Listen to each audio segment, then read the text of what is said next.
at that 4 or 5 month old age, they start to get a little more confident, get a little more froggy with themselves. They hear you call their name and say, this stick is way more fun to play with than coming to you.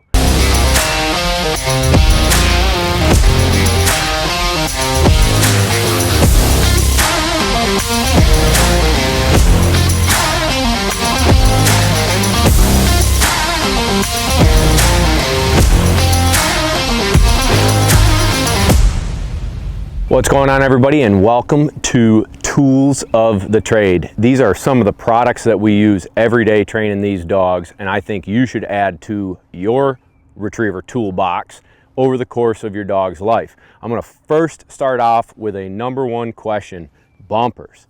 All right, when I've got a little puppy, I've got a 2-inch bumper right here that's going to be easy for them to grip, and it's white.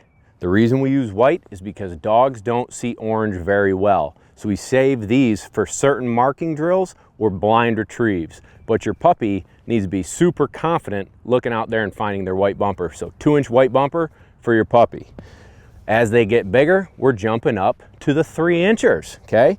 I prefer black and white or white for marking drills, okay? When the dog gets to the area of the fall, they're gonna find these bad boys and build confidence. Again, maybe some specific marking drills, we're gonna use these, but get you a bunch, okay?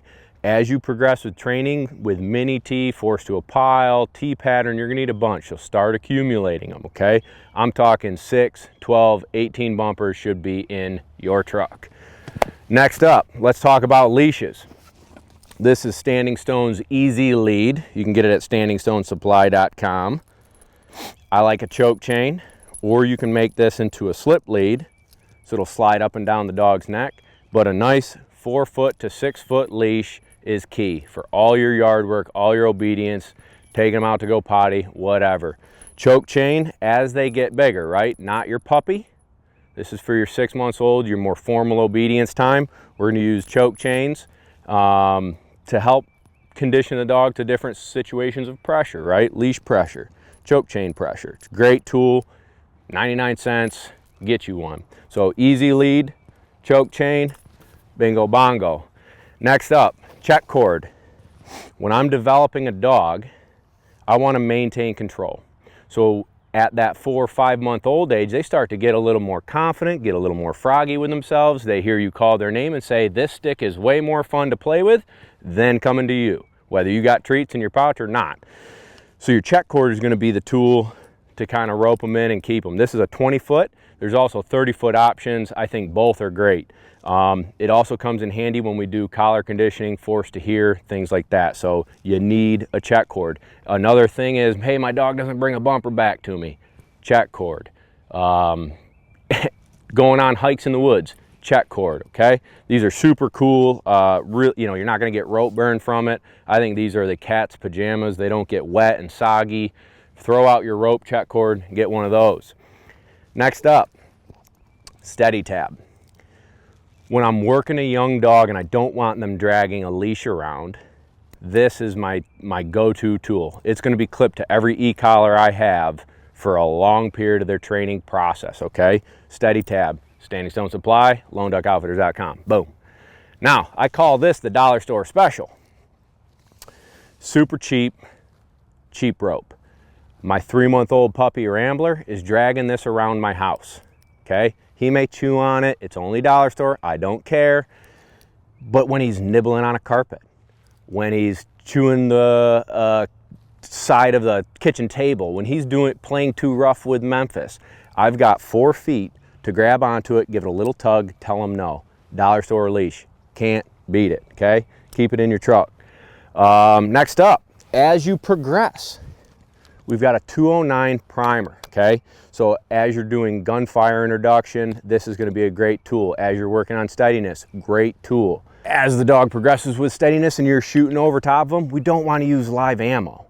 We don't even wanna use the high-powered poppers because it's gonna damage the dog's ears. So I've got these, they're just 209 hulls. So it's like a pop from the gun, the dog hears the shuck, you'll see it in other videos, we use them all the time, but not super loud, you're not gonna damage your ears. So primers for shotgun, 209, bingo bango. We got a dog cot here. Great in your house, great in the field, great for obedience. Wherever you go, you've got a place to send them to place or kennel. I use it almost every day. Same with this Momar stand. We not only use it hunting, like almost every place I hunt, unless I'm in my boat, I'm pulling my Momar stand with me. So train with it, okay? Whistles. What whistle do I use? I get asked that all the time. There's many options out there, so you have to kind of pick what you like. There's like British ones that are, it's a different frequency. I don't like them. When the dog's out at a distance and the wind is blowing or they're running through brush or water, it's hard to hear. I want powerful whistles, and I like P-less whistles. So something like this.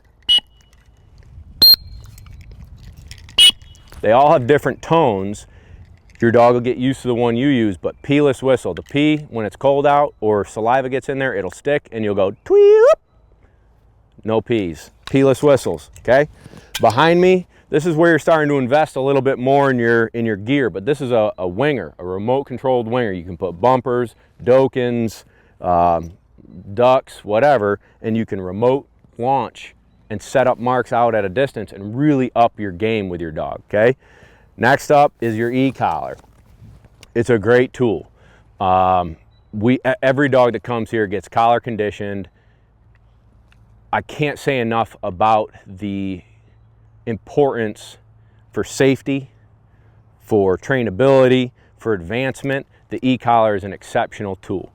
There's plenty of other things that you can add, but I would say overall, if you had every piece of these things, a bunch of bumpers, the whistle that you like, a check cord, a steady tab, your Momar stand, your dog cot, and then as you really get in and get bit by the bug, add a winger, 2, 3 wingers so that you can make real setups. Oh, and I almost forgot 2 other pieces. I got a little treat pouch that I use with my little puppies to do my luring and treat training. So that's handy. Keep them in your back pocket, but man, sometimes my back pocket's got so many crumbs in it. I don't know. And then this tool, this is the old healing stick, the lone stick, as we refer to it. And as you're working through the basic obedience with your choke chain and whatnot, I like to add this tool. You'll see it in other videos, but it's a great way to work on a quick sit as well as beginning stages of steadiness with your dog and as they advance into more retriever training. So your lone stick, baby. I hope you enjoyed this video. Please do me a favor, click subscribe, and we'll see you in the next video.